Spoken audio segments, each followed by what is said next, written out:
Well, Maniac, wrong again. Bang. This is like Heartbreak Ridge when Clint Eastwood's coming out and he's playing the sergeant. And he goes, "You don't have the same shirt I have on. Maniac, get that shirt off." I got red in honor of Tiger Woods today. How you doing? Wrong again, Maniac. Wrong again, baby. All right, guys, please hit the like button. As you can see, we have people that are part of the Big Sills Army here on the National Football Show. We appreciate everybody coming aboard. And by the way, I hate to do that. Gator, okay? Well, olive oiled. Gator, you Florida Gator guys. You know what really sucks? I have more Gator friends today in my life than I ever did when I was a younger dude. Don't ask me why. You know that place that's up on I-75 with the Gator farm? You know, Gainesville's got a place called Gatorland or something. Okay? They also have some sort of like really shitty college with a so-called football team up there. And, you know, I can't remember. It's like the pond. They call it the pond. Well, olive-oiled machine. Okay. I got respect for that program, but don't tell anybody. You bet, James. King of content. And yes, hungry. Bruce Arians in hour number 2 at 5:30. Oh, Maniac. What? Wrong again? Hey, how you doing? Yeah, red. Tiger Woods. Tell me something, guys. What's the fascination with Tiger? What's the fascination with him? I'm watching him and watch this. So if you see me doing this, looking over like this, down in the Dan cave, I'm watching the dude in the pink shirt today, and I'm doing this. What's Tiger doing? Xander was right, man. They should just have Tiger Cam, just following him around. You know, get a little drone, just follow Tiger around, whatever he's doing. The crowds are incredible. I've never seen Augusta on the first round of the tournament have a Sunday crowd because of the anticipation. I'm going to make this point to you, too. Tiger Woods is doing something Ben Hogan did back in 1949. Hogan was in a bus accident, which almost killed him. Months later, he would go on to win a U.S. Open. He's under par as of now. Can he finish it up? And will the stamina and will his conditioning, will it hold up? I'm not going to sit here and talk golf. I'm just telling you, he's just one of those guys that just makes you want to watch him. Like, I don't watch a lot of golf. I watch the majors and the players, or in a tournament Tiger's in. But what's the fascination with him? His greatness. He's black. It's a dominant white sport.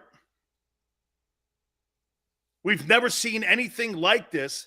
Jack and Tiger, right? And then everybody else can fill in the golf world. Arnold Palmer. Here, I'll make this point to you, and then we'll move on. Tiger Woods has expanded golf. Arnold Palmer brought golf into the television world. Jack Nicklaus, he set the standard. Those are the 3 most important golfers in history. I don't know too much about Bobby Jones.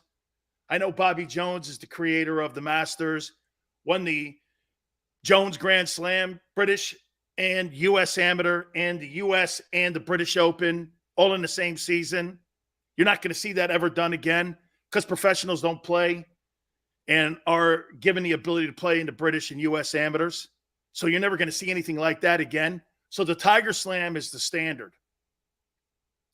No, Marcus, people don't watch golf. They watch Tiger. That's kind of what we're saying. They watch Tiger. The fascination, I guess the fascination is also, we like watching greatness. Americans root for the top boxer, the top quarterback, the best teams. Nobody roots for second place. This is kind of what I've been trying to tell you guys in Philadelphia. Don't root for 500. You know, Barrett said something to me about Brandon Cooks. We were on in the middle today. Hey, man, watch this. Here's the difference between me and him. And Barrett's been in the market with you guys pretty much your whole entire life. You know what Barrett said?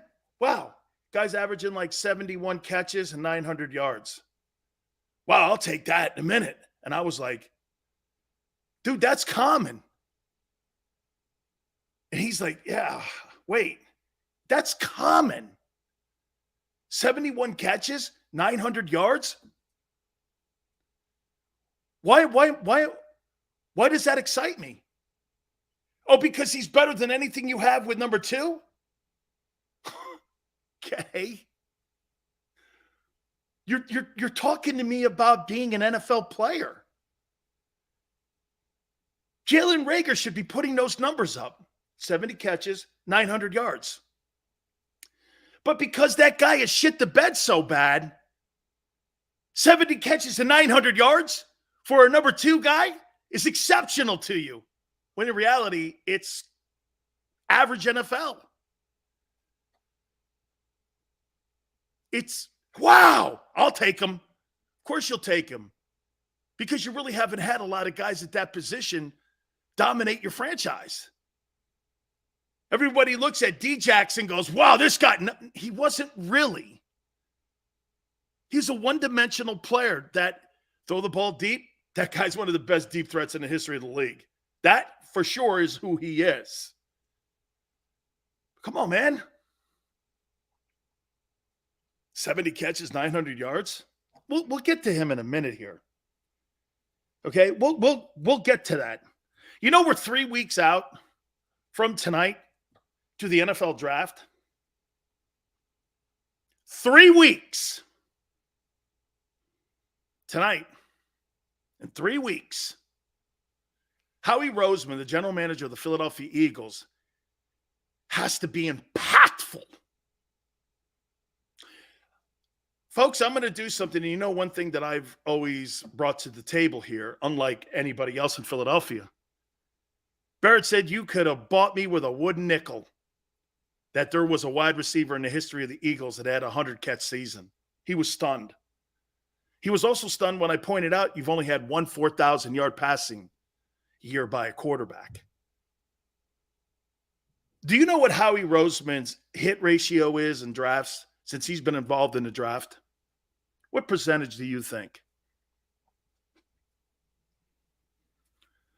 What percentage of Howie Roseman's picks do you think he gets right over his time since 2000?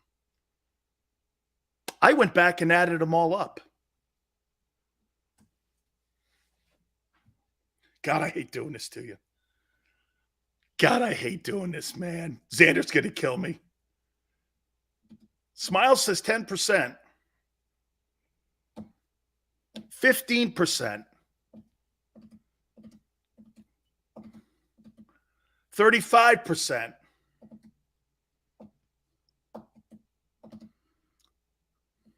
What do you think? I'll do one more.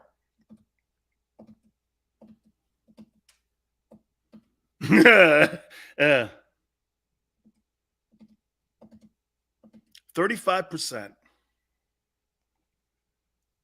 If I told you that Howie Roseman's percentage of landing on draft choices that played more than 3 years is 90%, what would you say to that?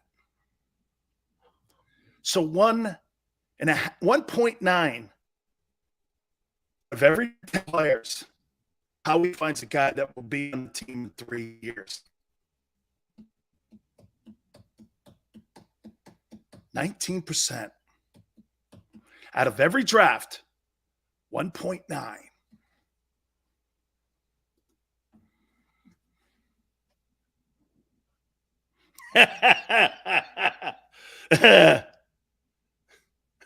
Oh, okay, hold on. Hey, I think somebody's maybe playing with us. I'm going to do it again. 19% Howie Roseman has hit with players that have lasted 3 years or more. Yes, Smile. And you guys gave him a 3-year contract extension.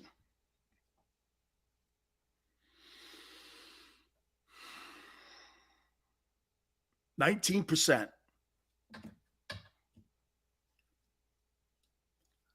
Not anybody in Philly's telling you that, are they? Not anybody is telling you that. Hey, Maniac, I think he is too. Right? Players that last 3 years or more, 19% how he's landed on.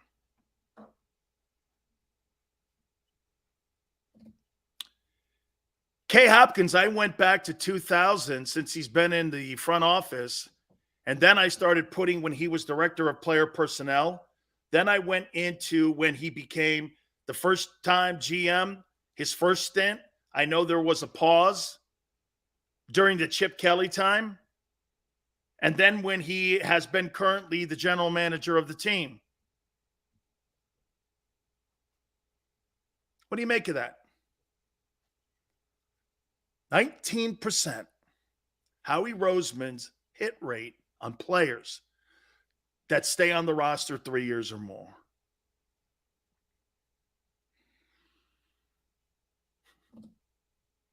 I'm supposed to believe that Howie, with all these draft choices, here, I got the number here. Top 3 rounds. 15, 18, you got a second, and you got 2 threes. One from the Saints now.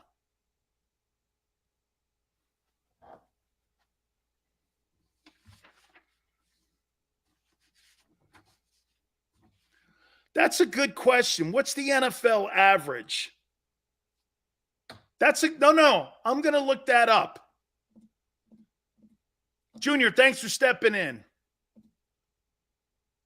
I know, Anthony, he wasn't. He was a capologist.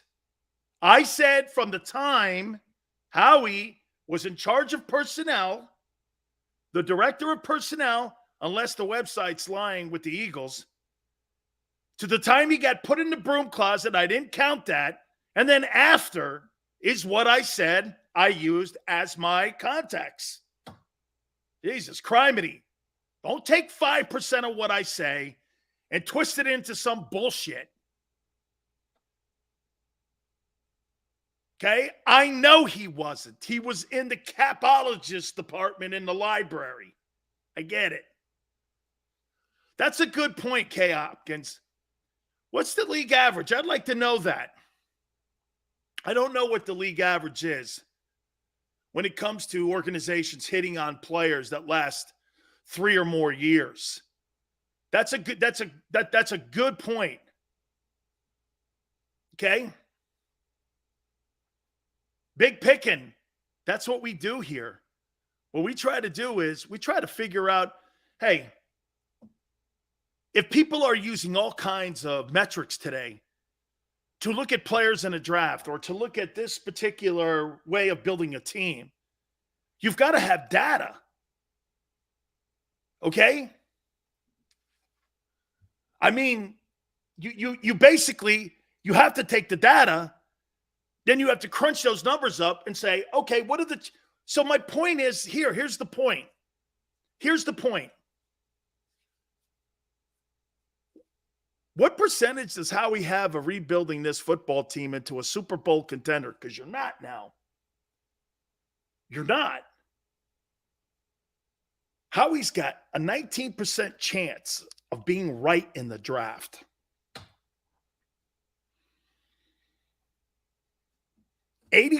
chance, 81% chance of failure. Or 71, excuse me. Of failure. Dude, This is why what he's doing here, okay? 81%, excuse me. Listen, this is why it's such a gamble not to utilize free agency, because free agency can cover mistakes all the time. And to go after low salary guys and to go after dudes that are not the frontline guys in free agency when they're available, I think is a mistake. And Howie needs all these picks because of the percentage that I threw at you.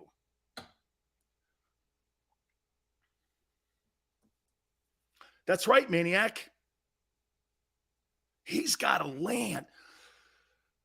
He's got to land on all these guys now because he's dismissed free agent. This is my point. Dude, 19%? That gives me what? Going into the April draft 3 weeks from tonight.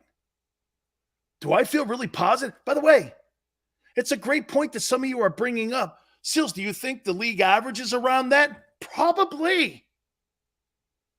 Probably. So Howie's right along the lines of being average with the league average. I would think that that number's probably correct. I'm guessing that. I haven't done my homework on that because I've been kind of isolating on the Eagles here. But if you were to put my feet to the fire, I would say, well, he's probably in the conversation with the rest of the league and their GMs when being around 20% right in the draft. Yeah, okay. But I don't know if I get any comfort 3 weeks from tonight feeling that he's going to land on all of a sudden starters that are going to be on this football team for their second contracts. You see what I'm saying? He needs to draft. Watch this, guys. How about if we lowered the bar? How about if we lowered the bar and did this? I just want some of these guys to get to their second contracts.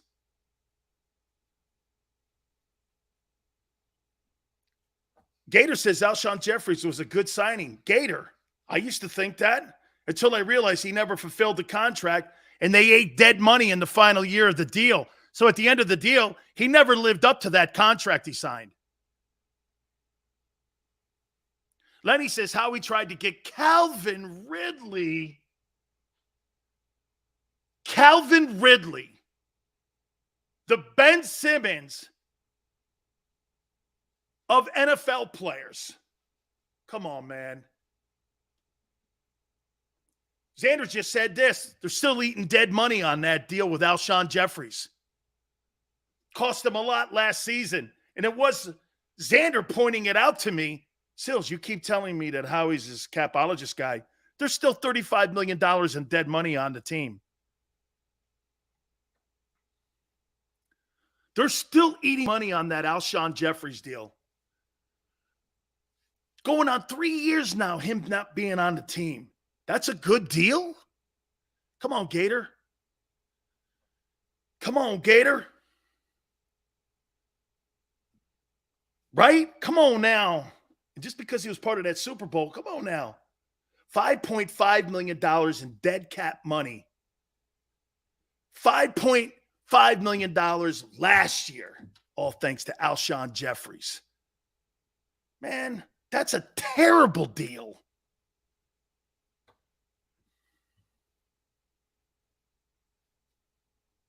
That's a terrible deal.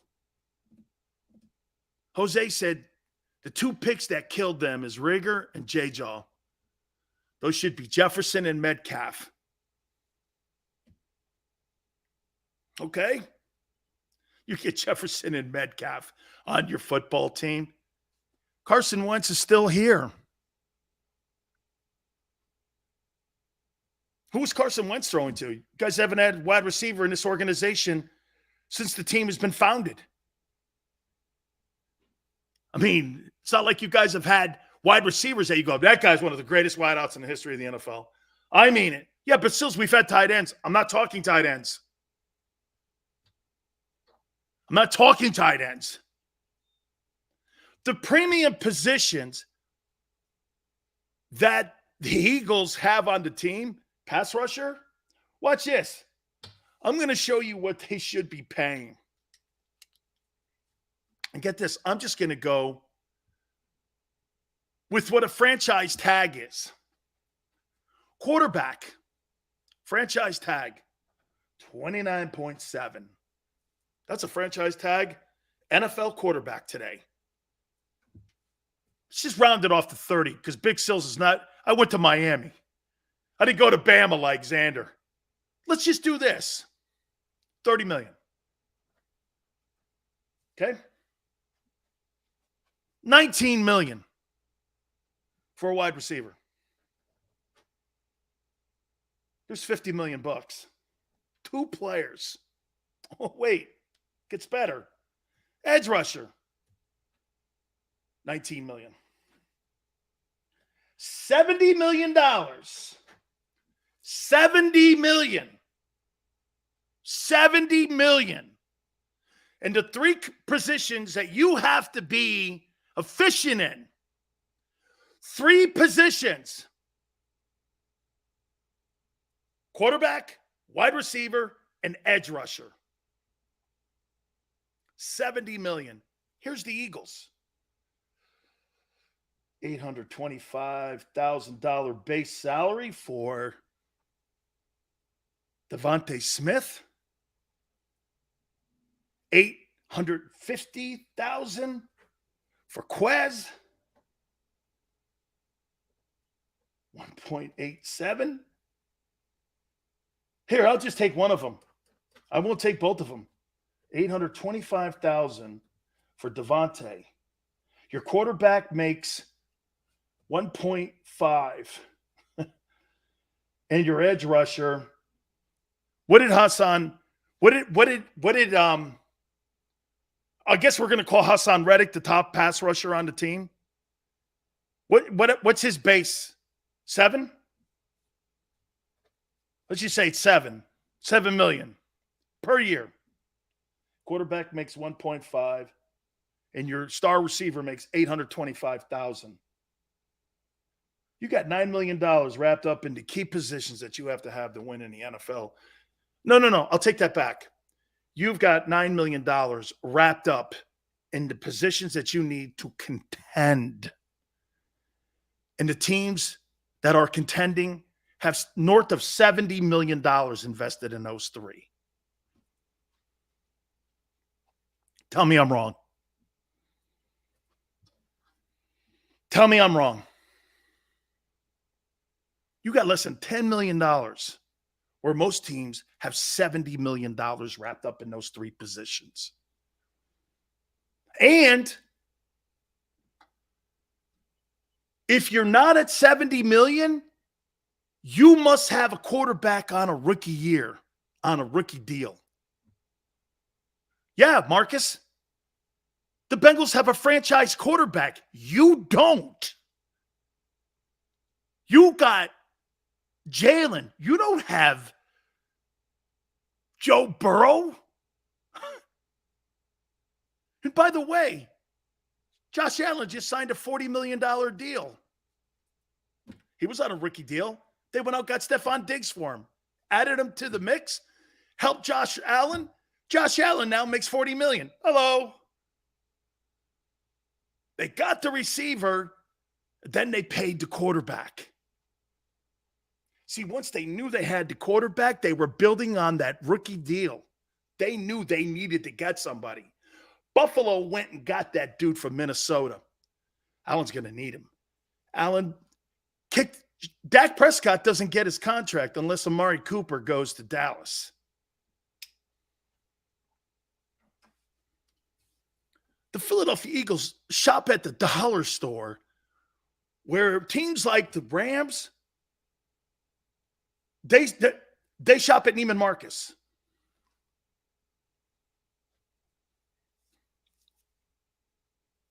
Oh, yes, and that's right. All your money's in your old line. Not a bad thing. Not a bad thing. But when you're looking to move the sticks and you're looking to win championships, you could have the best O-line in football. Ask the Colts. You know the Colts and the Eagles have two of the top units in the NFL. One team got destroyed in the playoffs, and the other team did make the playoffs. Great, congratulations. You two teams have two of the best O-lines, and you went nowhere last year. But Sills, we made the playoffs. Here, I'm sure. Oh, wait. Here's your commemorative. I made the playoffs. Here's your playoff trophy. Here's your playoff trophy. It's all for you, man. Congratulations. This is your 17th place trophy. Congratulations to you. Here.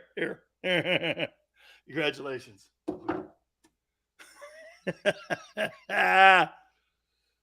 Oh. Our dead cap money alone to buy a top 5 wide receiver in the NFL. He's right. You could have afforded it. You're $30 million under the cap. Okay? $35 million gets 2 elite wideouts. I don't think you're paying for people like Tyreek Hill, but you're paying for somebody like DK Metcalf or A.J. Brown. You're paying for those two guys with that cash. You may not be paying for extension for Diggs and for Hill, but you could get DK and A.J. Brown with that money. Yeah, you can. Oh, man. I hated to do that to you. Here's your 10th place trophy. Congratulations, Eagles. You made the playoffs. We made the playoffs. Here you go. What do I do with it? I don't know. Stick it in a drawer somewhere? As far as I'm concerned, like my daughter would do, she'd stick it in the trash can.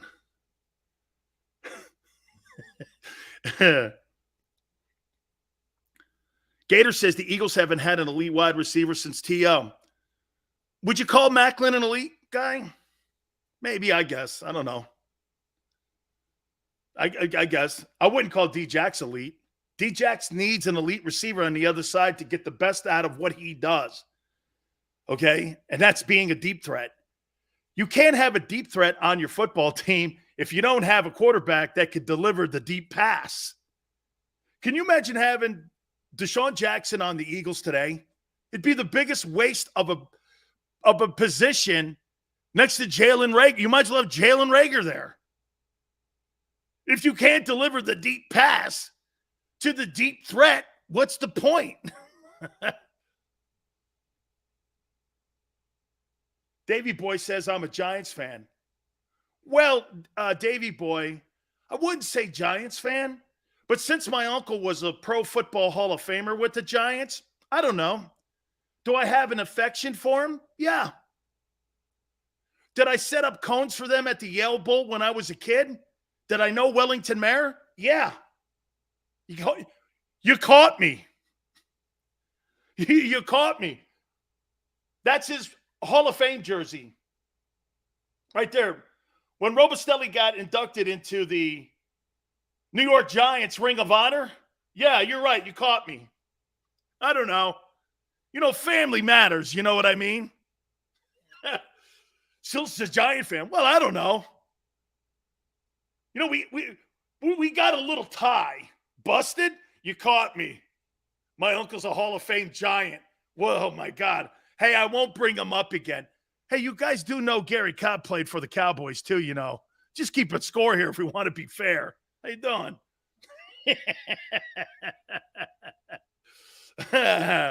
I was in the locker room with Gary. Gary goes, I'm being traded to the Eagles. I went, good. I didn't know anything about you guys. I went like that. I just ooze Giants. No, that's my attitude because I'm from New England. My wife used to say this. Hey, Davey, my wife used to do this. I'll give you a little insight. When I first took my wife, who's from Richmond, Virginia, home of the Confederacy. She lived in Dallas her whole life. That's where I met her. She goes like this to me. This probably fits in Philly, too. So get this. Watch this. My wife's, she's my girlfriend then. She's like, does everybody up here hate their life? It's snowing and it's cold. I go, no, not everybody up here hates their life. She's like, Jesus criminy. People are so mean. I'm like, well, I mean, it's 10 feet of snow. You got to dig your ass out of this. What do you want him to do? Hey, how you doing?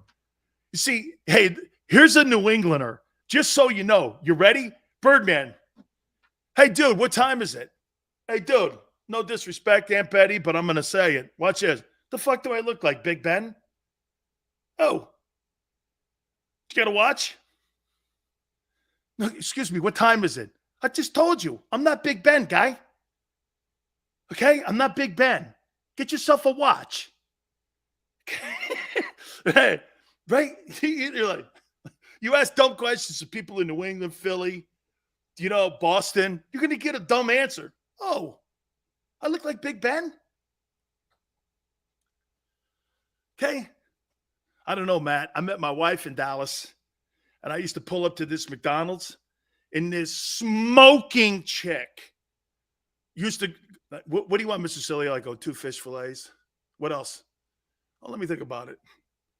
Well, let me know. I'm like, I'll let you know in about an hour. Oh, man. There's chicks everywhere in Dallas. Beautiful women. Beautiful. Yo, Sileo, been watching you for a couple of weeks. Cali. All right, man. Thank you, Jose. I appreciate it, brother. Time for a new mock draft, Big Sills. We're working on it. You know what? Hey, this mock draft that I put together, no wonder Xander laughed at me. Dude, it's good, Sills, if you don't live in Philly. Yeah. He ain't going with it. Wait a minute. Actually, I got the trade right. I said Seattle would trade Russell Wilson to Denver. Sileo never gets anything right. Well, I predicted it the week before they traded Wilson to Denver, that Seattle would take Denver's pick in the first round this year. And I think they're going to get a quarterback. That's pretty much the only thing I'm right on this. Okay? But the rest of this, the Eagle stuff, man, is stupid now. I look like an idiot. I totally look like an idiot now. Oh, Xander's going like this. That's no. That's not going to work. Oh, my God. Xander says that they're going to draft Corral. If he's in the second round, they will. Big Sills got booed during mock draft. You got this because you hated one guy. Still stop. That's it, Matt. When I'm thinking about Eagle draft, don't use logic. I got it. Thank you for the advice. Damn straight. McDuffie, you guys, forget it. Hey, you're right. Watch this. You guys are right. He's probably, next to the Cincinnati kid, the best DB in the draft. No, ain't working. Holy cow. Wait a minute. I just got a text. I can only imagine. Okay. Whew, it's the wife. Okay. Stop hollering at people. Sorry. My wife says I'm hollering at you. See, Xander put me in a really shitty mood today, but it's better now. I'm feeling better. He says I was at, you know what he called me? He called me Ben Simmons earlier. He called me, I'm going to leave it there, but he called me Ben Simmons earlier. I took offense to that, by the way. I'm offended by those remarks. You know, not that I get offended or by any comments or any statements or anything. You know, nothing gets me aggravated or anything. You know, nothing. See, I don't get bugged. I don't, nothing bothers me. By the way, Bruce Arians, hour number 2, 5:30 Eastern. All right. How much influence does your boy Nick Sirianni have in this upcoming NFL draft? Let's hit on that. Hit the like button. Keep it right here on the National Football Show.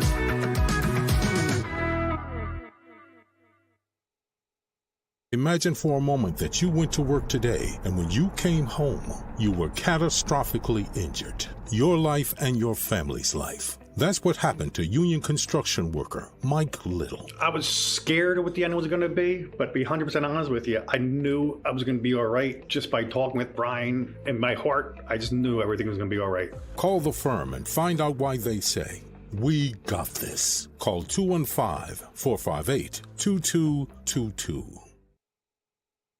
At Stateside Vodka, every new customer gets the world's best rocks glass, free. What's that? A rocks glass? You're telling me that bottle is cut in half? You could say that.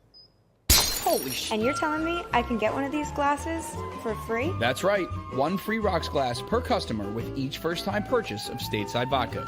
So good, it just disappears.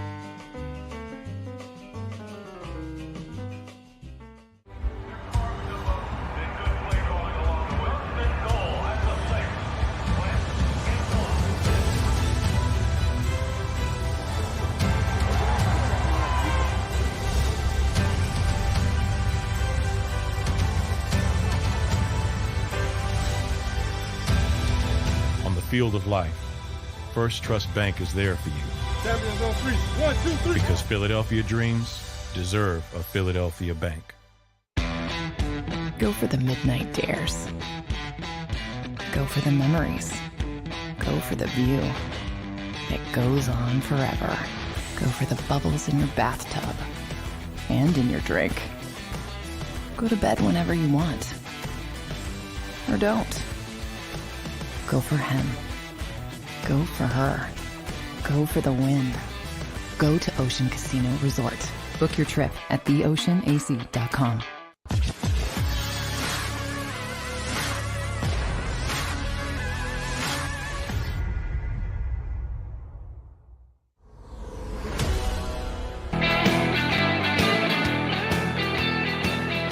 Hit the like button. Big Sills National Football Show. Don't forget, Bruce Arians in hour number 2 at 5:30. Oh, yes, by the way, Ocean's Casino, Big Sills, is coming out of the Dan Cave. I am leaving the Dan Cave, and I will be at Ocean's. If you want to come and, hey, by the way, I'll tell you what, Big Sills Army, we may have to rope it off, we may have to rope it off because we'll be going 3 to 6 by then. Leading into a draft show. Can't tell you everything, but we'll be leading into probably one of the best draft shows there is in Philadelphia and maybe all time. Okay, this thing's going to be, there's going to be like a mariachi band. I'm kidding. There's going to be a band from what I'm told, though.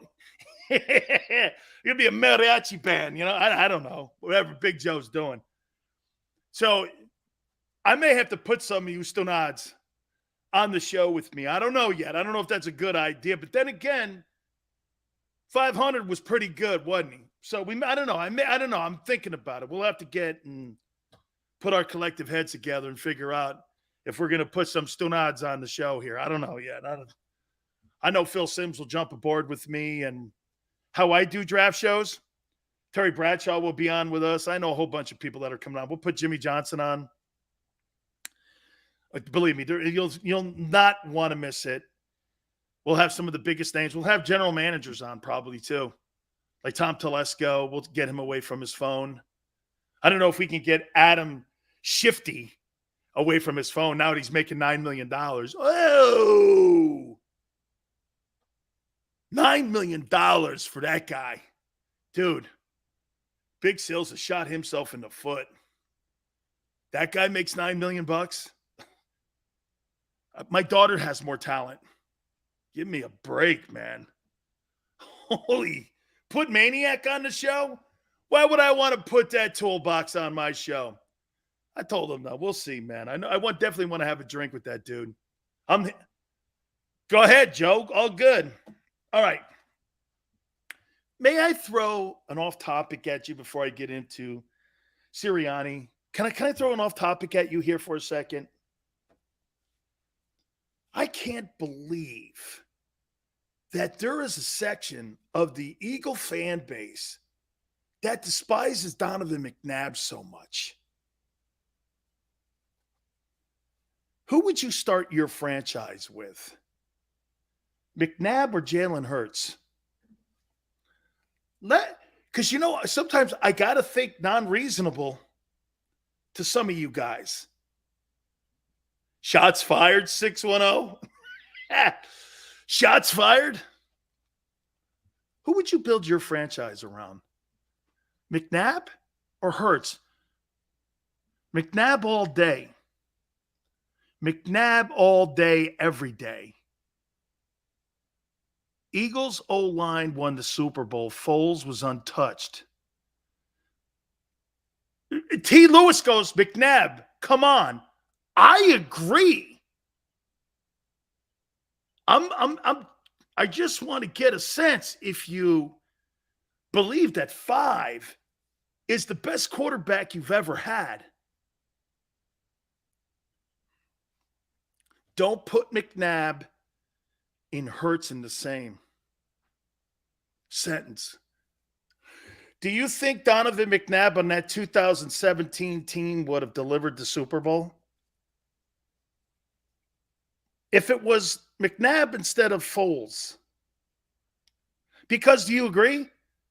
Xander told me this. If Wentz was the quarterback of that 17 team, the Eagles don't win the Super Bowl, even though he was playing MVP football. Now that I see Wentz, something's different from Wentz from that 17 season. After he got hurt, I thought he was the up-and-coming Brett Favre. Okay?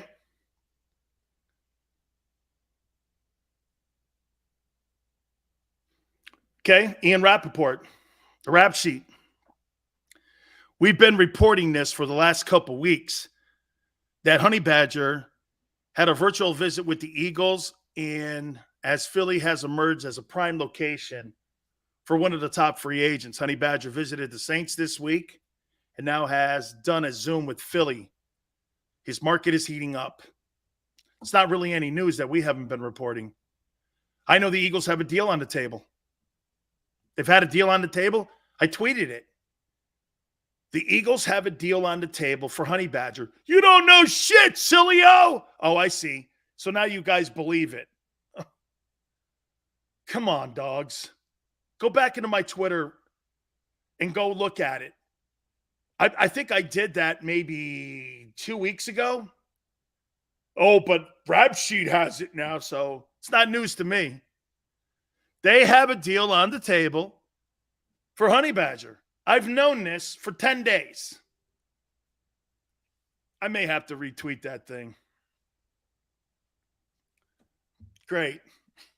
Old news to this show. I think I even maybe have told you, some of you guys, that here. That Honey Badger, they have a deal on the table for Honey Badger.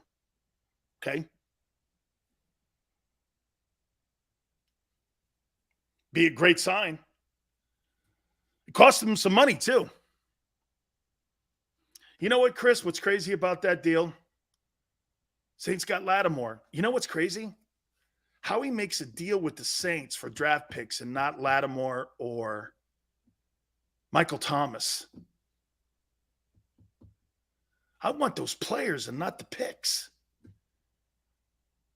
I want the players. Why didn't you ask for Michael Thomas or Lattimore?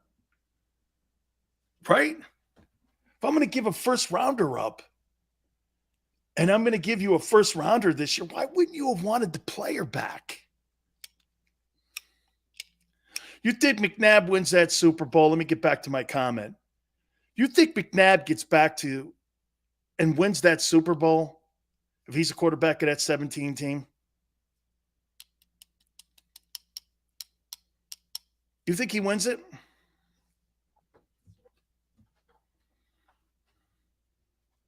Easy money, yes, sir. McNabb would have won. T. Lewis says McNabb and Wentz would not have won. D says yes, Big Sills. Here. Way to go, Xander. April 2nd. What are we at now? Oh, it's a couple days away. My mistake. 5 days ago, reports are the Eagles have offered former Chiefs DB Honey Badger a contract. You don't know shit, Sileo. You don't know crap. Everything you say is bullshit. Okay. Hey, Rap Sheet, welcome aboard, man. Come on in. Welcome aboard. You're wrong about everything. I know. It's podcasternobody.com talking shit to me. It's all good. Even Kamara, right, Chris? I'm with you. Even Kamara. Dante says McNabb would have choked in the NFC title game. Wow. Hell no, McNabb was... Hell. Brady owned McNabb. I don't know. Put Randall on the Lions with Barry. They went 3 Super Bowls. That team was pretty decent. Got to an NFC title game. Paul says Howie's new name is Worm Tongue. I have no idea what the hell that is, but it sure sounds funny. Yeah, you ain't building your team. You're building your team around 5, man. You're not building it around Jalen. Hell, the damn organization today ain't building it around Jalen. They're building it around his weak-ass contract. McNabb was Mr. Anti-Clutch. 4 NFC title games? I don't know, man. That's awful good. Oh, and wait a minute. Here, Sills. Congratulations, Dan. You've been awarded the participation trophy. Thank you. Thank you very much. I would like to accept this for all losers out there who have come in second. Thank you. You know, it's really hard to, come in second. You just got to shit the bed in the game that matters the most. And thank you very much, everyone. Hey, I shit the bed. I just wanted you to know. Thank you. Everyone's like, what the hell is he holding? Evan Longoria gave me this. See this thing? It's like a Junior Rawlings Gold Glove. I never realized it until like a couple months ago. That dude signed it for me. I was like, wait a minute. Evan signed that for me? My wife picked it up. She goes, oh, that was awful nice of Longoria to sign that. I'm like, I never knew he did it. He goes, you didn't know he signed it for you? No. I was like, all right. Well, thank you very much. I got people doing all kinds. Dude, I got a picture over here of Leroy Selman. I picked it up because I used the frame. He signed it for me. He says, Big Sills, love you. I got shit all over the place. Oh. Larry says, I definitely feel like we should scoop a receiver to either elevate Hurts now or the next quarterback. Larry, I think that's exactly what John McMullen's thinking. Okay? That they're going to draft they're going to draft a wide receiver, but they're doing it for the next dude. Jeffrey, I agree. Honey Badger would be a great. Hey, Honey Badger could save their offseason. Honey Badger could save their free agency. Okay? Oh, I do have a couple Tiffany pieces back there. Buccaneers gave me one. My alumni football is from Tiffany's of New York. Whatever that means. I knew a girl named Tiffany. I can't tell you where I met her, but they have fireman poles there. I'll leave it there. Is that cool? All right. Yeah. And Longoria's a good dude, man. Hey, Jose, you get Honey Badger, man. You got one of the premier safeties in the NFL. Then you draft an edge rusher. Yeah, you've improved. No comment, Fred. Fred, leave my good friends from Hooters alone. Okay? I got to take a time out. Don't forget, hour number 2, we have Bruce Arians joining us, okay? I got to get to Sirianni. How much influence will he have in this draft? We'll do that next. Hit the like button. Keep it here on the National Football Show.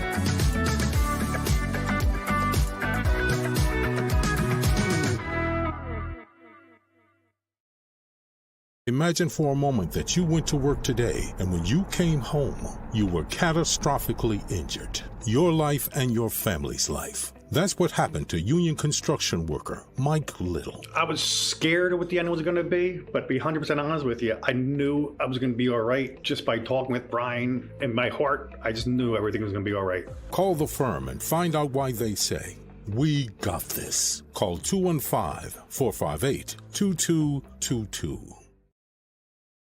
At Stateside Vodka, every new customer gets the world's best rocks glass. Free. What's that? A rocks glass? You're telling me that bottle is cut in half? You could say that. Holy shit. And you're telling me I can get one of these glasses for free? That's right. One free rocks glass per customer with each first-time purchase of Stateside Vodka.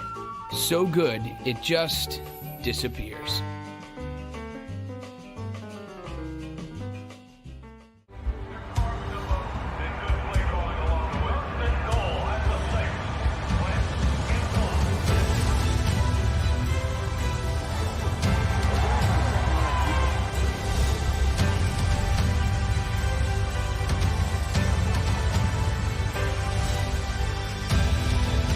Field of life, First Trust Bank is there for you.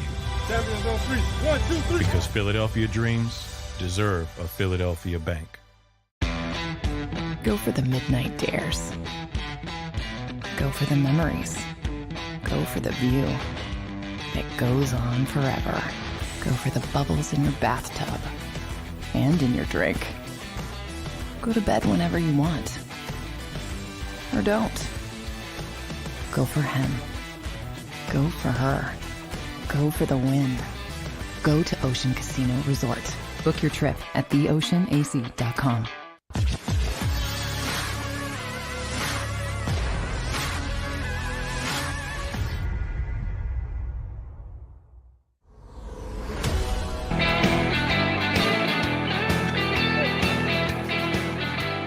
The crowd of people we have in here, man. Big Sills here on the National Football Show. Ford says, I was friends with a Tiffany, a Star, and a Crystal. Put them together, and the party's lit. Thank you. Hey, so you know, Ford, I knew a chandelier, a champagne, a Mercedes, a Star, okay? All fine entertainers. Some of the best entertainers you could possibly meet. Unbelievable entertainers. Whew, wow. They could basically knock your socks off. It's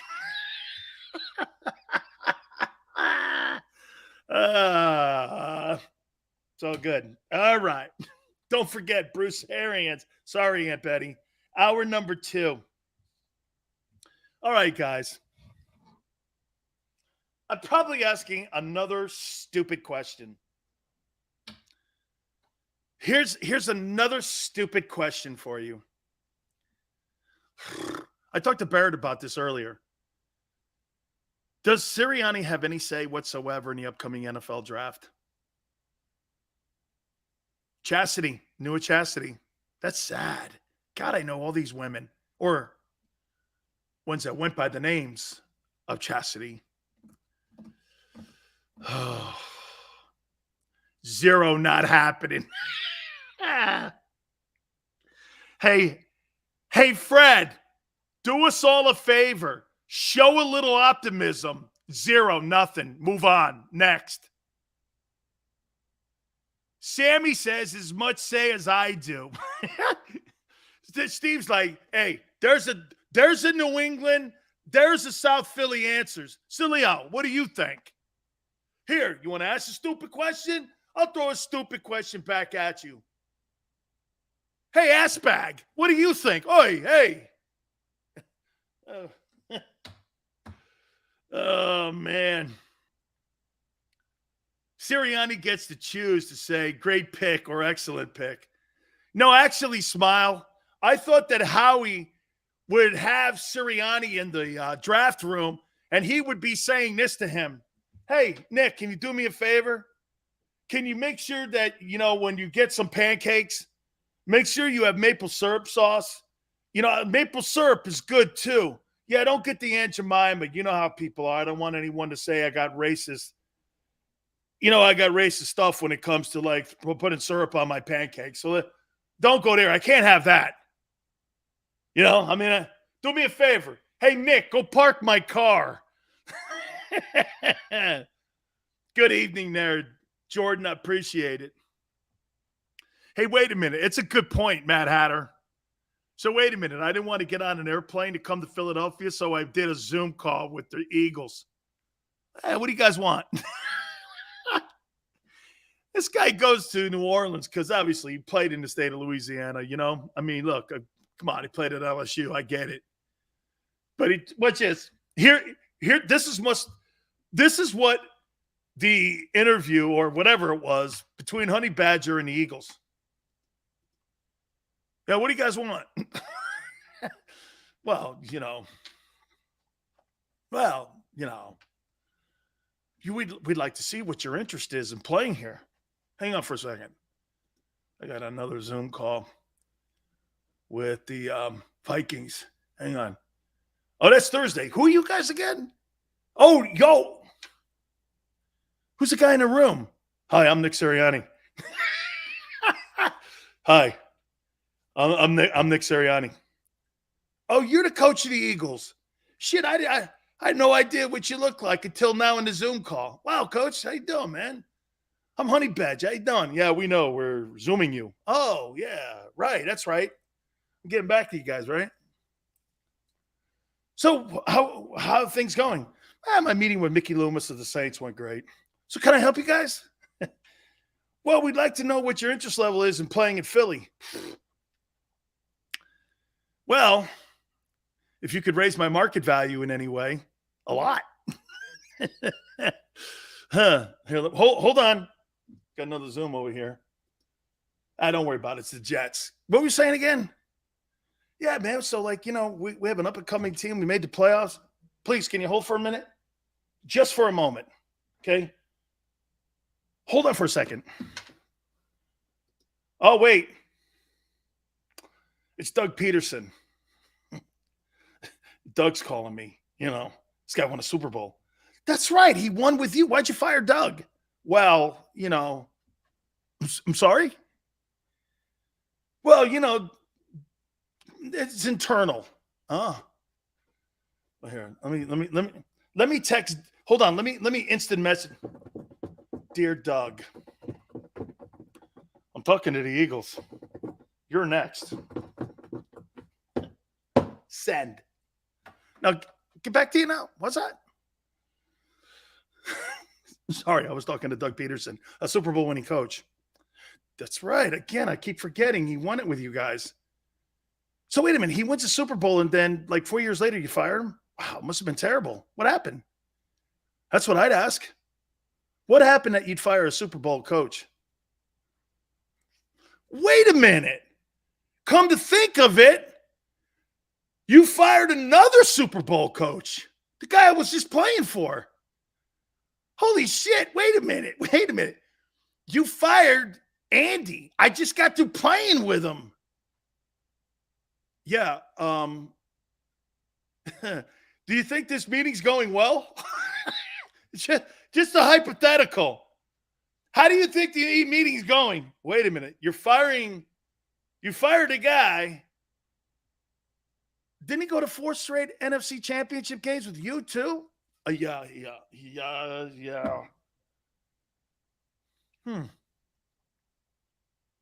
And I got another call with Doug. You fired him too. Can you tell me what's going on in Philly? Shit, I thought it was the fans. How do you think that meeting's going? Well, good. Help me out. Help me out.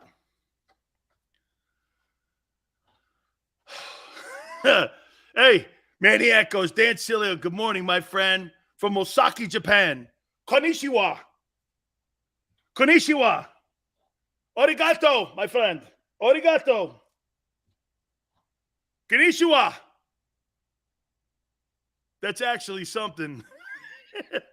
Wait a minute. Why did Doug?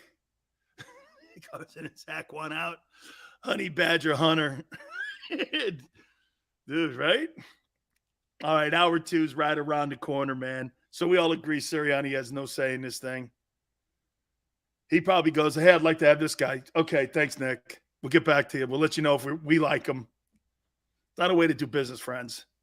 That is totally not a way to do business. Okay? It's not. Hour number 2. Hit the like button. Keep it here on the National Football Show.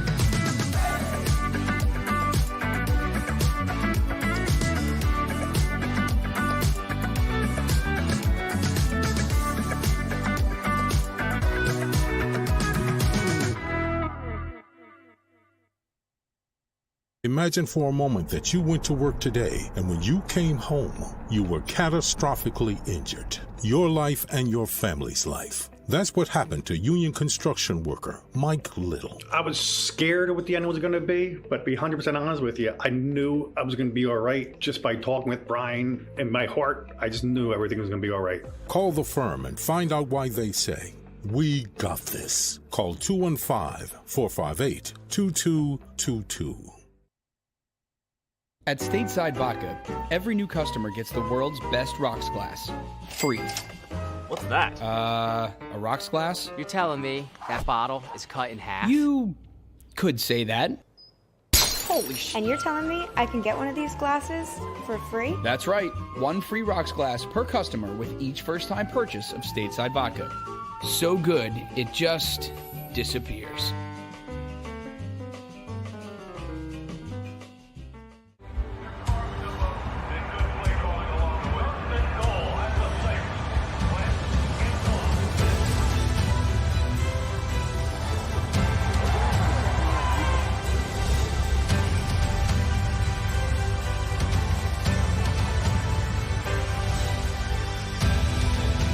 Field of life, First Trust Bank is there for you.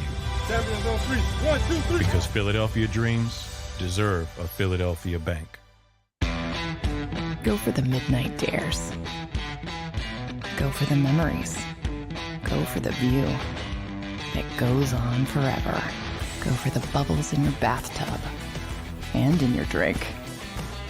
Go to bed whenever you want. Or don't. Go for him. Go for her. Go for the win. Go to Ocean Casino Resort. Book your trip at theoceanac.com.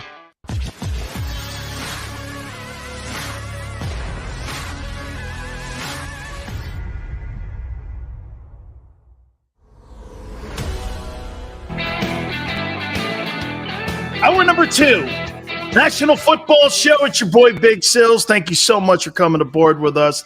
In this hour, 5:30 Eastern Time, Bruce Arians, the former Buck coach, will join us.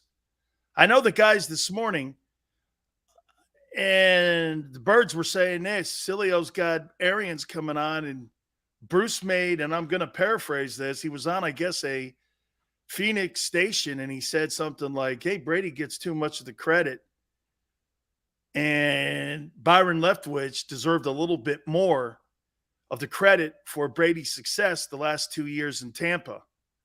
So we're going to talk to Bruce Arians about an array of things. And I'm going to ask him flat out, guys, did Brady push you upstairs? How long has this transition plan been in place for you? Was this something that as soon as the season ended, you were thinking about? Did the Glazers force this on you? So I'm going to ask Bruce Arians all these questions. That'll be at the bottom of the hour. I'll ask him what he thought of Jalen Hurts. I will. I'll get his opinion. He's not the head coach anymore. He can talk about him. And I'll also ask, did they really look at bringing Baker Mayfield down?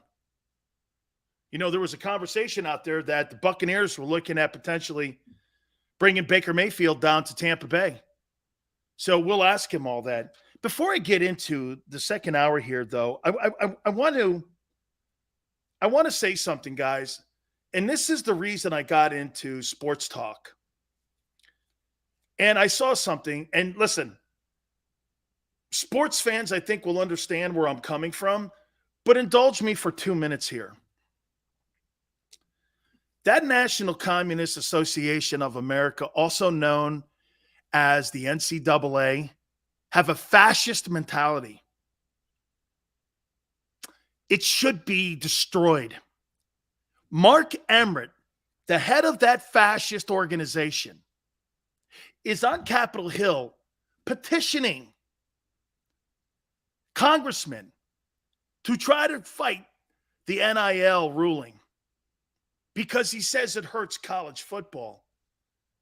That lowlife would rather see coaches making $11, $12, $13 million and the ADs, but the kids get shit. They have shit on kids for 100 years. It's the most hypocritical place in America. You talk about child labor laws being violated every single freaking day that there's college sports that go on in this country.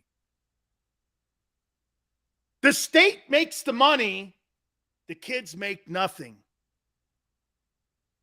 Less than 1% of those kids, 1%, go on to play pro athletic sports. The NCAA is the biggest fascist company in this country. And you've got people like Mark Emmert saying that that NIL law or ruling should be handled more by the NCAA. It's their last hope at keeping power that they've lost. They have no credibility. I saw Jay Billis the other day prior to the national championship game, just kicked the shit out of the NCAA. He's right. They violate child labor laws in this country every single day. They get away with it. They get away with it.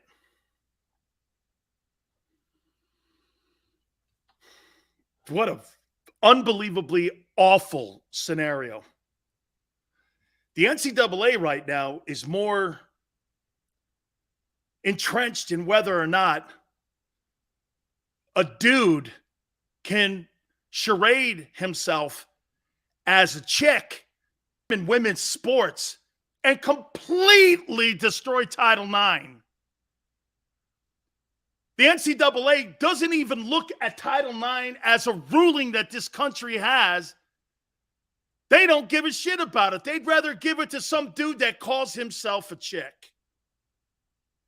You know, most of the women were told at that event at the NCAA's, we're told that, hey, don't comment on it because, you know, we're handling it in a different way. Schools were also told, dude, transgender athletes should not be performing in women's sports. You endanger women's sports by doing that. You're taking scholarships away from women. It's not my, hey, listen, I'm not here talking trash on transgender athletes. I think you have an opportunity. You should have a transgender event for the NCAAs. No problem. Zero. I'll support it. I will support it. You want to have a transgender Olympics? I'll support it. Everyone in this country should have a chance to have a bite at the apple. No pun intended. But to sit there and try to tell me a dude that's bored a dude is a chick just because they say is ridiculous. You hurt women's sports, man. You know, maybe I'm more in tune with this now because my daughter is an Olympic potential athlete. And I surely wouldn't want a position that she's fighting for taken away by a dude because he couldn't compete with the rest of the guys. I just don't. Okay? I just don't. And I hope people, you see, people will take 5% of what I'm saying here and they'll call me either a homophobe or a transgender phobe or whatever. No, I don't want to see women's sports continue to grow. You know, women's sports being on the back page, they fight just getting on the sports page. And I don't want women's sports on the front page because a dude's masquerading himself as a chick. It's not the way to go, man. Women fight in this country for every place they can. How would you like to be a woman in this country? How'd you like to be a black woman in this country? You talk about being kicked around. Now you're allowing dudes into women's sports? Man, that's a tragedy. That's a tragedy. And just so you know, what makes this show great, I have freedom and liberty to say that. And again, know this, please, if you take anything from this, transgender people should have every rights in this country as every other American. You should have your chance to do everything you want, succeed, be given all opportunities. But don't take opportunities away from women who have been fighting since 1927 and since Nixon signed the Title IX law into effect in this country, where you had to have women athletes at colleges. Don't take that away. You're adding a dude to a women's scholarship pool. It's not fair. All right, enough of that. Moving on. Have to say that. Okay? Have to say that. It's not fair. It's just not fair. Tougher to be a black woman, Sills? Absolutely. Black women in this country, man. God bless you, man. Raising kids, being a single parent. You know what's crazy? How about this? Yeah, right, Chris. Say it on Twitter. I don't think so. I don't think so. Being a black woman in this country, man, you got to fight for everything, man. I was around all them single moms that raised those wonderful kids, teammates of mine. Michael Irvin's mom, 17 kids in the house, no father. Come on, man. Man, I've seen some of the greatest hardworking black women in this country raise their children, and it's remarkable the love that's in those homes. Not that I'm shocked, but you need to walk in them homes and see it. Man, where's the father? He left years ago. Your mother's doing all this? Yeah. Okay.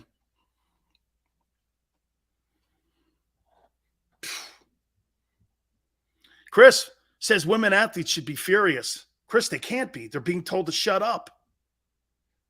Get this, the one event at the U.S. NCAA event that they had recently where the dude won that event was in another event, finished fifth, tied. Do you know what they did?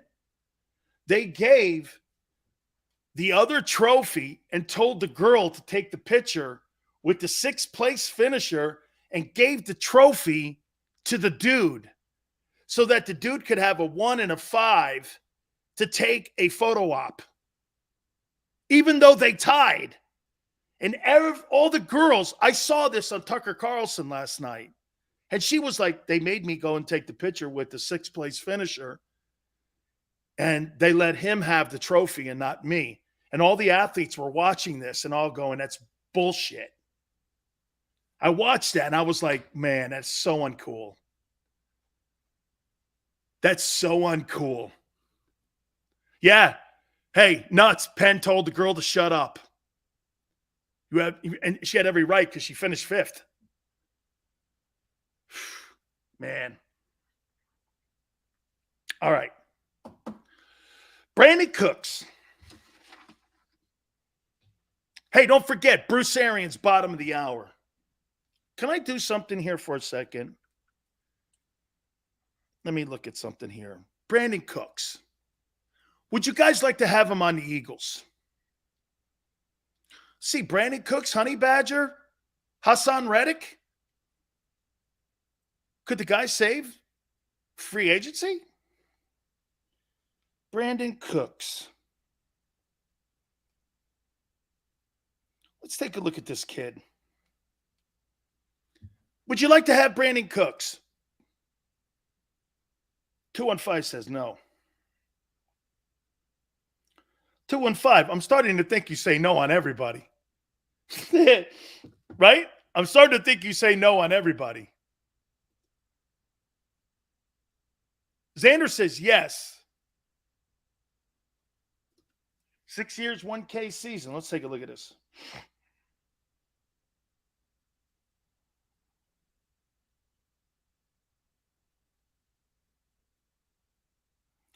Wait, Brandon Cooks has got.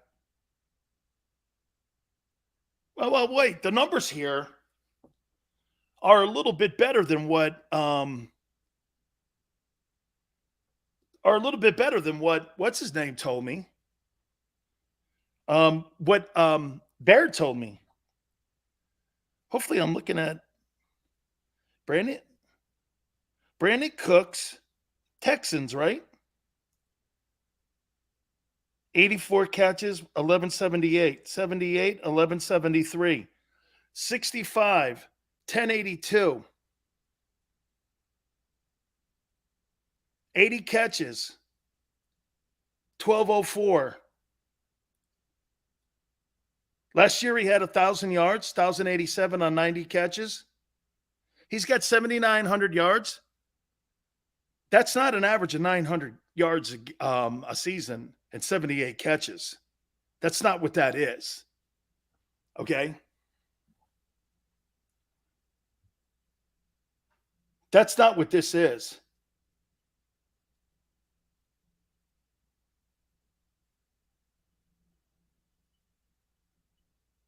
He's got 573 catches.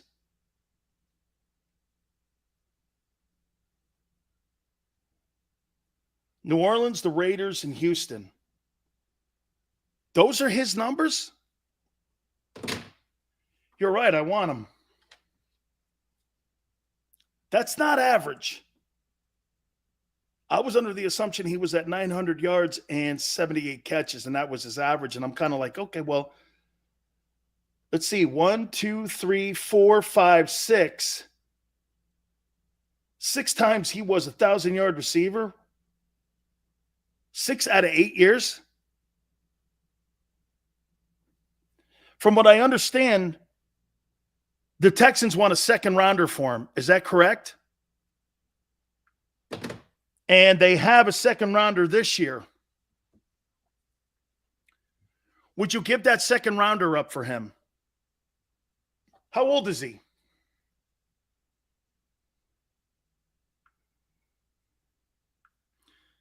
How old is Brandon Cooks?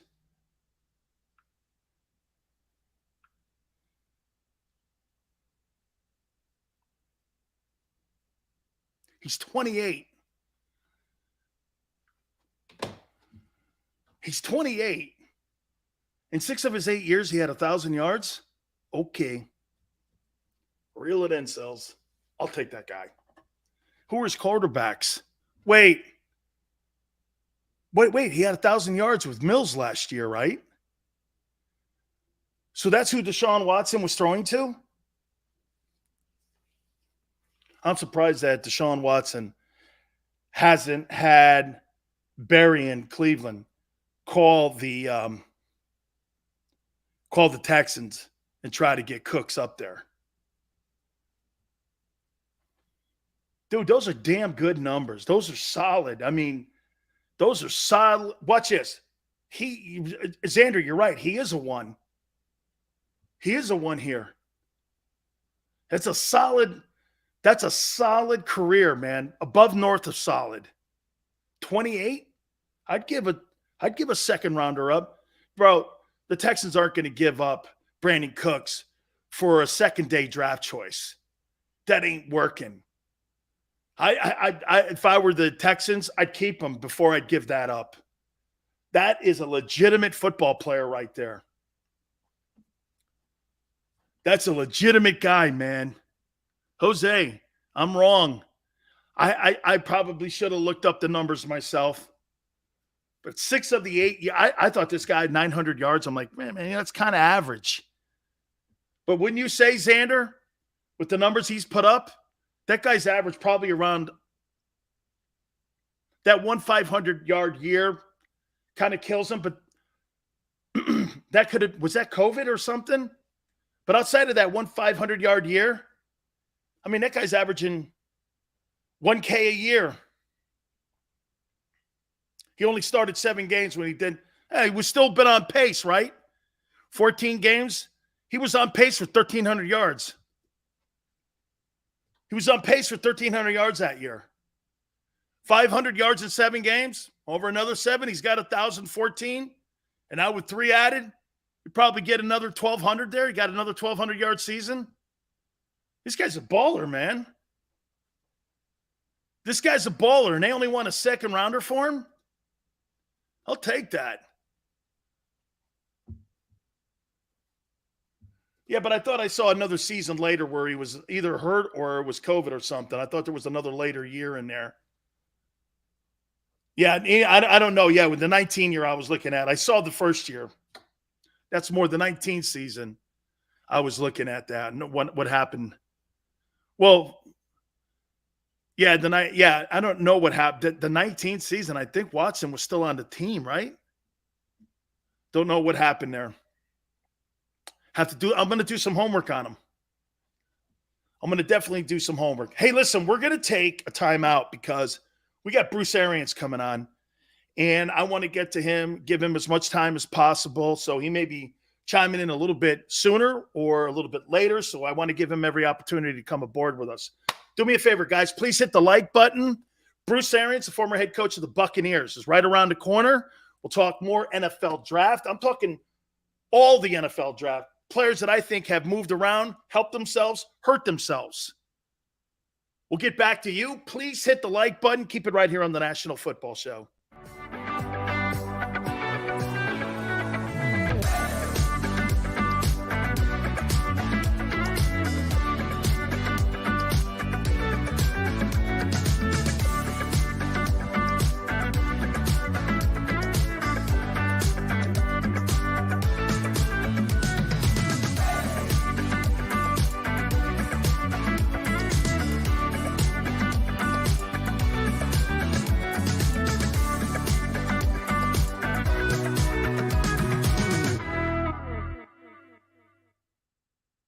Imagine for a moment that you went to work today and when you came home, you were catastrophically injured. Your life and your family's life. That's what happened to union construction worker Mike Little. I was scared of what the end was going to be, but to be 100% honest with you, I knew I was going to be all right just by talking with Brian. In my heart, I just knew everything was going to be all right. Call the firm and find out why they say, "We got this." Call 215-458-2222. At Stateside Vodka, every new customer gets the world's best rocks glass, free. What's that? A rocks glass? You're telling me that bottle is cut in half? You could say that. Holy shit. And you're telling me I can get one of these glasses for free? That's right. 1 free rocks glass per customer with each first-time purchase of Stateside Vodka. So good, it just disappears.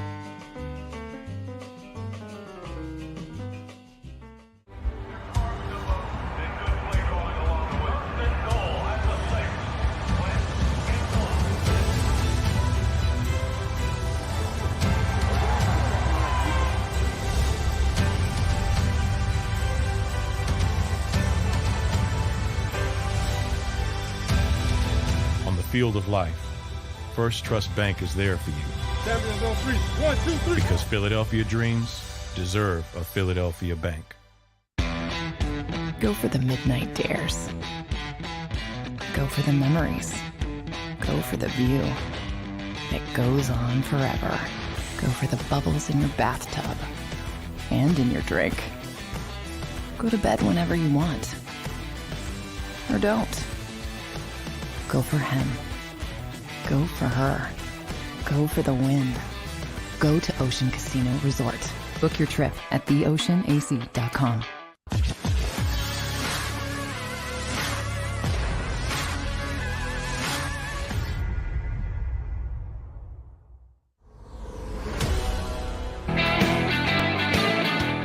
Welcome back. National Football Show. It's your boy, Big Sills. We appreciate everybody coming aboard. Please hit the like button. We're going to be talking with our friend Bruce Arians. And what a great run Bruce had with the Buccaneers. You know, Bruce Arians and his legacy is about winning. And it's also about transitioning. I believe it with all my heart that Bruce Arians wanted to make sure that he passed off a football team to a minority coach that would have a chance. I do. I believe that. Because you know what? There's no bullshitting around with Bruce. Bruce Arians, he's going to put you on blast. But you know what? That's because Bruce has coached players like that. And you know what? I'm going to say it one more time to you. Players love guys who are honest and direct because you know immediately where you stand. You know why Arians had success in the NFL? Just like my coach. Hey, by the way, that same dude that you see on Fox NFL, Jimmy Johnson, that ain't the same dude that coached me and all those legendary players that he had at Miami, the Cowboys, and the Dolphins. That ain't the same dude. Jimmy look you right in the face and tell you who you were, and what you meant to him and the football team. Hey, man, he can love you all you want. I was one of Jimmy Johnson's favorite players. But that didn't mean shit when it came to winning. Yeah, you screwed up, man. He's in your ass. And you know what was really crazy? And by the way, Bruce Arians, in my opinion, I think Bruce has the same mentality as my coach did, Jimmy Johnson. I told you the story before, man. Jimmy Johnson used to get in my ass all the time. God dang it, Sileo. Dee-dee-da. You need to do this. You need to get better. You need to do this. You need to stop talking about I all the time. Jesus Criminy, man. What the hell are we doing here? Finally, man, I just blew up. Right? And before I bring Bruce Arians on here, I want to tell you. So Jimmy Johnson used to just go, God dang it, Sileo. I was one of his favorite players. God dang it, Sileo. What are you doing? What the hell are you doing? Finally, I said, God damn it, coach. Why are you on my ass so much? You know what he said to me? Son, worry when I ain't on your ass. I went like this. That thing rocked me back for I was like this. Sileo, worry when I don't have you in my radar, that's when you need to worry. And that's kind of Coach Bruce Arians is. He joins us now here on the National Football Show. Coach, does that kind of lay it out a little bit on who you are a little bit too, right? All the way, brother. If I'm not cussing you out, I don't care enough about you. That's right. Coach, how is it? Let me start. First off, congratulations on your transition. You know, this to me here, and I'm part of the media that believes that this is something that you coveted because, Coach, your actions have dictated this. So I have to give you congratulations. But how long has this been in the works for you, and how long you wanted to have something like this for a coach like Todd Bowles? Well, I can honestly say, Sills, you know, when I took the job in Tampa, this was on my radar sooner or later. Didn't know when, but it was definitely on my radar that I wanted to first establish a program, get it rolling, get it winning, then hand it off to one of my guys. Coach, did this happen right away after the season, or was this something that you and the Glazer family and Todd had been working on kind of as soon as the season ended? No, Todd was kind of in the cold about it. This was something Jason Light and I, we had talked about. Obviously, when Tom retired, there was a little change of plans. You know, I was not going to set Todd up with a different quarterback. But when Tom decided to come back, that made it easy. I was there. Now the organization's in a great spot. He's got a great chance to win. I can step away and be an advisor. And it's something I always wanted to do. I wanted to be able to stay in the building and have the relationships, with the players and walk through the locker room and still cuss them out and everything else. But to be on the sidelines when I wanted to be and watch somebody else do it that I really care about. Coach, would you have stayed the head coach of the Bucs if Brady had stayed retired?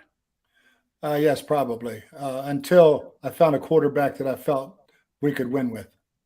Coach, I'm going to ask you some questions here because I want to stab some things in the heart here because I don't believe some of the shit that's out there on you. When I go on Twitter and I go on my show and we reach some mass amount of people, and it bugs me when I hear this, that Tom Brady pushed you out of the head coaching position. And by the way, please be Bruce Arians when you hear shit like that. Dude, if you know me, nobody pushing me anywhere. Tom and I have a great relationship. I mean, as a player coach, it was awesome. We laughed a lot about, he played for Bill for all those years, a defensive minded head coach. And then, you got to see a different side of a head coach who was an offensive guy. And so, yeah, I love what Byron Leftwich did with Tom and the offense. And I got way too much credit. I didn't do anything. But it was a great on-the-field relationship and even better off-the-field relationship. So, Coach, you said something yesterday, and I know how protective you are. And by the way, I talk all the time with Coach Johnson and Coach Wanstad and Butch, and I say this all the time. You should see how protective they are of their coaching staff because they want those guys to elevate, get another job. And I'm not speaking for you here, but what I heard yesterday, what you said is that Brady got too much of the credit, and I'm assuming that you probably thought that you maybe got too much of the credit and that Byron didn't get enough credit because you want to see him eventually get a head coaching job. Is that how I'm reading it? Oh, totally. I think when Tom's your quarterback, and rightfully so, he deserves a ton of it because he's out there doing it. Somebody's got to put him in place, and Byron did it. Byron did an unbelievable job with that offense, mixing systems that Tom was comfortable with versus what we do and mixing them all together. I sat and watched, and people didn't give Byron enough credit because I think they thought I had too much of a hand in the offense. And, so I think he got real close in Jacksonville last year. He'll be a head coach real soon. So, Coach, you're not going into meetings and doing this. We're not running this play. We're not running. Hey, I have to ask this shit because it aggravated me too, Coach. I couldn't wait to get you on. I mean, do you think, Coach, it was your style that maybe the media didn't understand? That to me, I brought you on, Coach. When a coach is not on your shit and he's not in your ass, that's when you worry, man. That's when you're out the door in the NFL. And do you think the media doesn't understand that? Oh, I don't think they have a clue, most of them. And, I had to really laugh at Rich's thing, where he got it from, man. I don't even have a red pen, but I never met with those guys like that. I would put in 5 or 6 ideas. If Byron put them in, he put them in. And I never took a damn thing out. If anybody took anything out, it'd be Tom, because we always meet on Fridays and Saturdays with the quarterback and say, scratch out every play you don't want. If you don't want it called, take it off. Because we're not going to call a play you don't like just because we like it as coaches. Don't make any sense if the quarterback doesn't either like it or understand it. You're wasting your time. And so that's the way it's always been for me for 20 years as working with quarterbacks. So, Coach, I would say this to you that, all the things that you have done, and look at all the people that you've worked with. Hell, you were coached by Bear Bryant going all the way back to the beginning with you here. I would say this. Will you stay retired, or if another opportunity comes up to build again a coaching staff and maybe something else, or is this it now? This is it for me coaching. I got a dream job now. I got a great title. Don't know what I do, but I get to maintain an office in the building and be there when I want to be there, and whoever needs me, the owners, general manager, Todd, Byron, whoever it is, I'll be there for them. And I look forward to we did a lot of draft work this year, probably more than I've ever done on the draft. So I'll get back next week and get with Jason and Todd a little bit and continue to, as we fill out the roster before the draft, which Jason does a great job. Best, he and Steve Keim are two of the best I've ever worked with. And we'll get all that done. Coach, were you shocked it was Bowles, or did you have an influence on Bowles because of your relationship with all the years with Todd, or were you a little bit shocked that it wasn't Byron? Why wasn't it not Byron, and why was it Todd that got the Buck job? Well, two things. I think experience of doing two jobs. You know, Todd had been a head coach, called his defense. And the first time you do that, it's not easy. It was hard for me in Arizona, being the offensive coordinator and also being a head coach. But I had 12 games to practice in Indianapolis. You don't get that in the NFL, you know, when I was taking care of Chuck. And so I knew I could do it. Byron's turn's coming. And yeah, it was really, you know, it was easy for me to name Todd. Did you advise Byron not to take that Jacksonville job because there could be too many voices in the building? No, not at all. I think I wanted it for him, and he wanted it. He had a great young quarterback. I think everything was set up for him there. It just didn't work out. Coach, a couple more questions for you here. You know, I know you got a brand new title. I'll talk about it here in a minute because I talked to some people in the Buck organization, and I'm like, so what's he doing again? And so I'll get to that. But, Coach, I have a job for you that I think that you'd be perfect on. Why don't you become the police officer for the Rooney Rule? Because your coaching staffs over the years are exactly what the NFL should be aspiring to do. When you're talking about elevating positions, you're talking about elevating coordinators, you're talking about having diversity in your coaching staffs. I'll flat out ask you, do you think the Rooney Rule works in the NFL? I think it's getting better. You know, I've been a proponent of what happened this year. You know, that's how I got Byron started on an internship in Arizona. So I hear you had to beg him. I did, man, like for 3 years to get off the golf course, and because I knew he'd be a star. You know, I begged Kelly Holcomb, and you know, he was just he was coaching his kids too much. And so, yeah, there's certain guys, you know, Drew Stanton's another one I've had that I'd be a hell of a coach and a coordinator real fast. But Byron was very, very special. So, you know, we kept pushing the league to adopt this program of whether it's former players, but get young people in the offensive side of the football to start building that chain that Byron came from. And finally we did it. What do you feel this time around? Because you're right. If you look at the coaches, I mean, even Coach Johnson started out 1-15. I mean, Mike Shanahan was horrible with the Raiders, ended up going on and winning 2 Super Bowls. I mean, a lot of Bill Belichick. I mean, you could say whatever you want about Cleveland, but Belichick in Cleveland, he learned his lesson, I think, how he handled the quarterback situation between Testaverde and Kosar. And when that same scenario came up, Coach, in New England, between Bledsoe and between Brady, he made the right choice that time. Is that the experience of what you're talking about, why you feel Todd's ready now? Because he's gone through a little bit of that? Yeah, and you're not doing it. You're not going in and getting introduced to a different general manager. You already know how Jason thinks. You've worked with him in Arizona. You've worked with him here. You know, you got a great staff. Everything's in place. You got a good football team. And so it should be totally easier for him just because of the unknown is not there. It's all known. And now you got to stay healthy and you got to win games. But the hard part is when you go in my first year in Arizona, getting to know Steve Keim, getting to know Jason Light, what they were, you know, those guys seeing what we saw as a player, you know, as coaches. And if your personnel staff and your coaching staff, if they're not working really well together, you're not going to win. Coach, who had the most influence on you in your coaching career? Pittsburgh, taking over for Coach Pagano, doing what you did in Arizona, or what you did with Brady with the Buccaneers? Or is it just an overall hodgepodge of taking a little bit from here, there, and there, and then making your own music with it? Yeah, it goes all the way back to being a wishbone quarterback, you know, and Virginia Tech. The ideas of play action passes, full action, and then throwbacks, and the things you just keep adding over the years. Tom Moore had a great influence. Joe Pendry had a great influence on me, working for 2 great coordinators in the NFL, Jim Mora, Marty Schottenheimer, but probably Jimmy Sharp was the most influential guy. Was my head coach at Virginia Tech my last year, and he started me coaching. And then Coach Bryant, and just watching him handle people every single day was just a learning experience every single day. Finally, Coach, you at Virginia Tech, you were Tiki and Rondé Barber's roommate when you were there at Virginia Tech. I know Rondé pretty well. And he said that Bruce and him were roommates. And I'm like, interesting. I go, were they the first interracial roommates? He goes, yes. And I went, huh.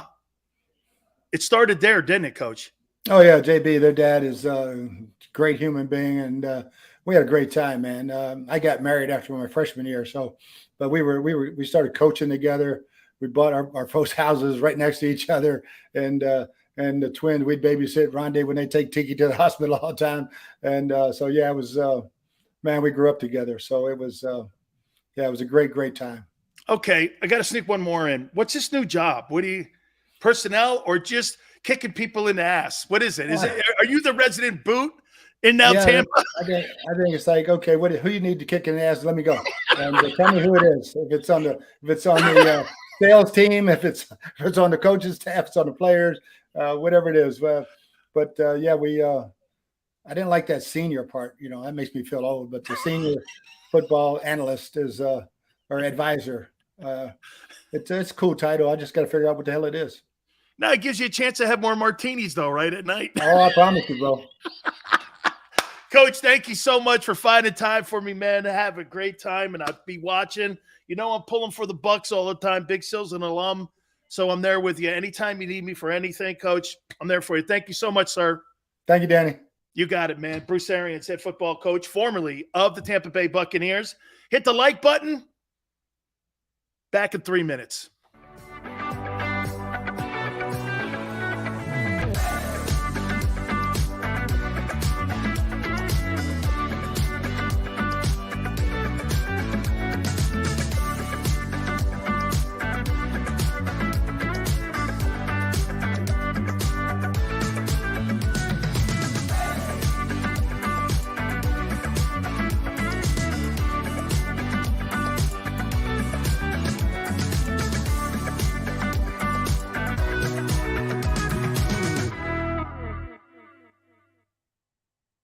Imagine for a moment that you went to work today and when you came home, you were catastrophically injured. Your life and your family's life. That's what happened to union construction worker Mike Little. I was scared of what the end was going to be, but to be 100% honest with you, I knew I was going to be all right just by talking with Brian. In my heart, I just knew everything was going to be all right. Call the firm and find out why they say, "We got this." Call 215-458-2222. At Stateside Vodka, every new customer gets the world's best rocks glass, free. What's that? A rocks glass? You're telling me that bottle is cut in half? You could say that.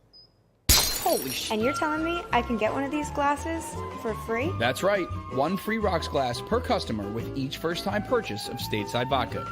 So good, it just disappears.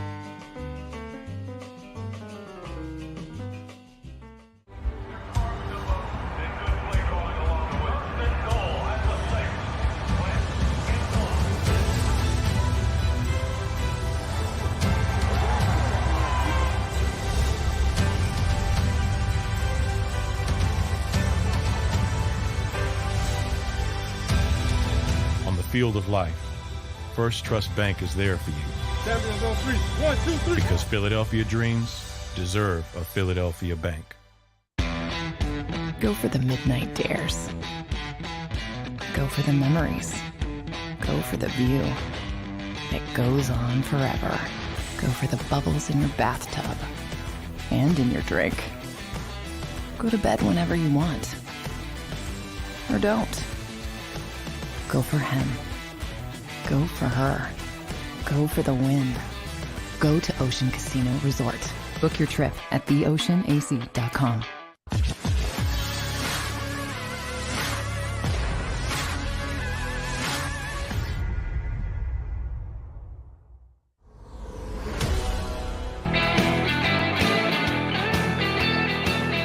Busty Sandy's chance.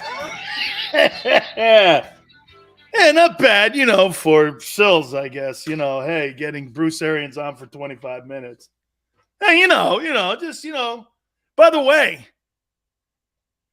he called Rich Ornberger's report a lie. He basically on our show said two important things. He would have remained head coach if Brady had stayed retired. He also said that Rich Ohrnberger's report of him and Brady having a tiff is a lie. I'm going to tweet that. I didn't say it. Bruce Arians said it. And by the way, I'm going to @ Rich Ohrnberger because I knew it was a lie. Where he got, like he said, I don't know where he got that. It could be the furthest from the truth. Tom and I had a great relationship. Why is that so hard to believe? They won a Super Bowl. Let me look at this for a second. Let's look at this. 11-5. And I believe they won 12. Did the Bucs win 12 games last year? Did they win 12 or 13 this last season? I thought the Bucs went 12-5. They go 12-5? That's 23-10. They were 5-0 or 4-0 in the playoffs last year, and they were 2-1 this year. So they were 6-1. They were 6-1 in 2 years in the playoffs together, and they were 23-10.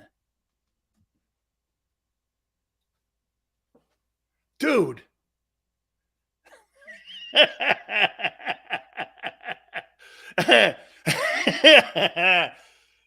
Wait, what? Why is Xander calling me Benjamin Wentz? Dude, come on, guys. Bruce Arians was 23-10 with a Super Bowl and 6-1 in the postseason with Tom Brady. And why doesn't anyone believe the coach? See what people do in today's media? They string this bullshit narrative out there that doesn't exist. They keep telling a lie until it's true.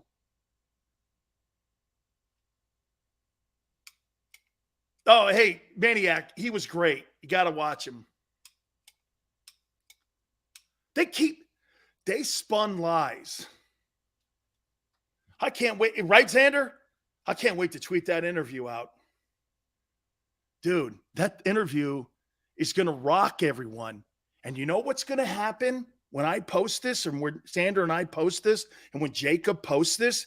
King of content, as I say all the time, Big Sills. You know what's going to happen? Watch the media do two things. Attack me, attack Bruce, and defend people who made the lie up about Brady. Remember I said it. See, you got to have Xander, tough skin like Sills. Got to have it. Because when you find truth, and a guy like Bruce, so you think a guy like Bruce Arians builds his reputation on lying to people or telling them the truth? That's controversial, guys. People hate the truth. People hate to be shown. Like earlier today when I told Barrett, your team's never had a wide receiver have a 100-catch season in its history. Man, you could have bought me with a wooden nickel, he said. I would never have believed that.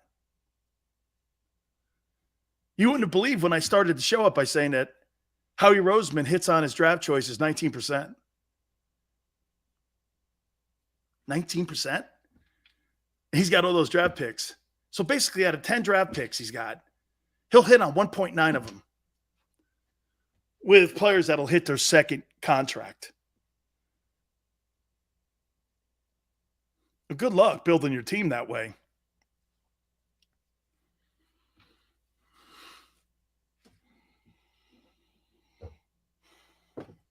Oh, God. Everypodcaster.com nobody. Oh! Sileo didn't hammer him enough. Oh, you let him off the hook. Oh! I know. You guys are all pros. How come they don't answer your phone call, but they always answer mine? Because I don't know anything, and I make shit up. That's probably why. Look at the guest list of people we've had on this program and continue to have. And by the way, once Big Joe opens it up a little bit more, now that we're going to go 3 hours starting April 18th, we're going to be putting guys like Doc Rivers on. I'm going to put them all on. I'll put the manager of the Phillies on. You know where he was, right? The manager of the Phillies? He was a bench coach for my boy Joe Madden. Dear friends with that dude. Ain't nobody in Philly I don't know. I know Daryl Morey very well. Shit, I know Bobby Clark very well. He used to come on my program all the time because he knew all the Philadelphia Flyer fans in Tampa. Get Trump? Sorry, I had him on already. Dude, there's nobody. I've had Obama on too. Softball, Chris says. I asked him if Brady pushed you into retirement. What's soft about that? I asked Bruce Arians, Bruce, did Tom Brady push you into retirement? No. What? Not to the point with that. Joy of the world. Will you stop, Hugh? Jesus criminy. Get Trump on here. Yeah, get Trump on here. YouTube would shut my channel down. Yeah, if I got the Ayatollah on, it'd be all right. Or Putin on, it'd be all right. But if I got Trump on, the channel would melt. Oh my God, you're a racist. You believe in cops beating the shit out of people. Yeah, that's right. That's what I do. Let me leave that alone because my aunt will be screaming at me later on if I keep it up. So I'm going to be good. Oh man. Right? I asked the guy, Tom Brady, here are the questions. By the way, I write a couple notes down and I go by usually what I do is I put a couple notes down and I kind of go where they go, where they want to go. The reason hey, Xander, how many times now has Bruce been on the show? 3? I think Bruce has been on the show 3 times now. I think that was his 3rd appearance. 3 full. Yeah, 3 times. Yeah, he's been on the program 3 times now. Oh, by the way, Todd Bowles will be on too, probably around the draft. Oh, here, let me double check. See when Coach Bowles is coming on. That damn Sirianni, man. He's a hard guy to play with. But Big Sills will get him. I'm going to have Frank put some heat on him. Frank, your boy. Who would have thought, too? We're paisans. Yeah? Jody who? Oh, nope. Hey, wait a minute. I got No, Jody. I know. Yeah, Jody's got pull. He does. Jody's got pull. Jody is a Philly legend. He is. Radio legend, too. Even though he's one of Mark Chernoff's guys. We're all okay with that, I guess, for now. Since he's been retired, Chernoff. It's good. It's all right. Yeah, Jody, I know. I'm not a Chernoff guy. All right, look. There's no question I'm going to be doing another mock draft. My draft right here, man. Here's who I had. We did this about 2 months ago, I think. Rock's coming on closer to the start of the XFL monster. Wick, you like Jimmy? My aunt wants Jimmy on too. We're going to get Jimmy closer to the draft. I want to save Jimmy Johnson for the draft. I said Trent McDuffie. Xander hated that. Devin Lloyd.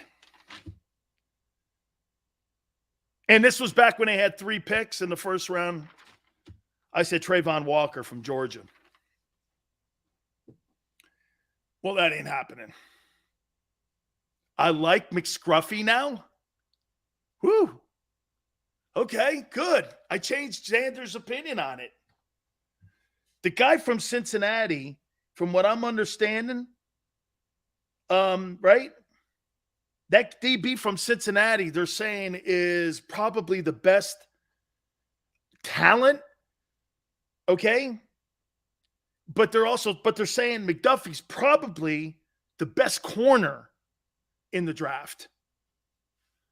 Okay. Jody loves wrestling. That's cool. Thank you, dude. I appreciate that, Birdman. You know what's crazy, Birdman? All the people that go on my Twitter, but if you went on my Twitter page, man, you would go like this. Hey, man, they attack me when I get anybody on. Oh, this Bruce Arians interview. The national media is going to kill me. But why would you kill me for getting him to say the truth? Because you know why they're going to kill me? It's because Bruce called Rich Ornberger a liar. And I'm putting it that way. Hey, Rich, Bruce Arians called you a liar. Any comment? That's how I'm going to pose it. And no, Tom Brady didn't push me upstairs. And I would have come back to coach the Bucs if Brady had stayed retired.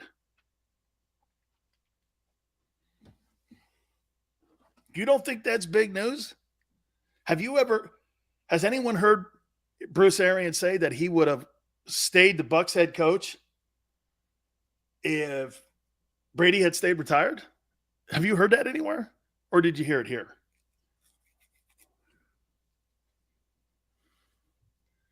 Rich Ornberger, who's put on all these national shows, was called a liar today by Bruce Arians himself.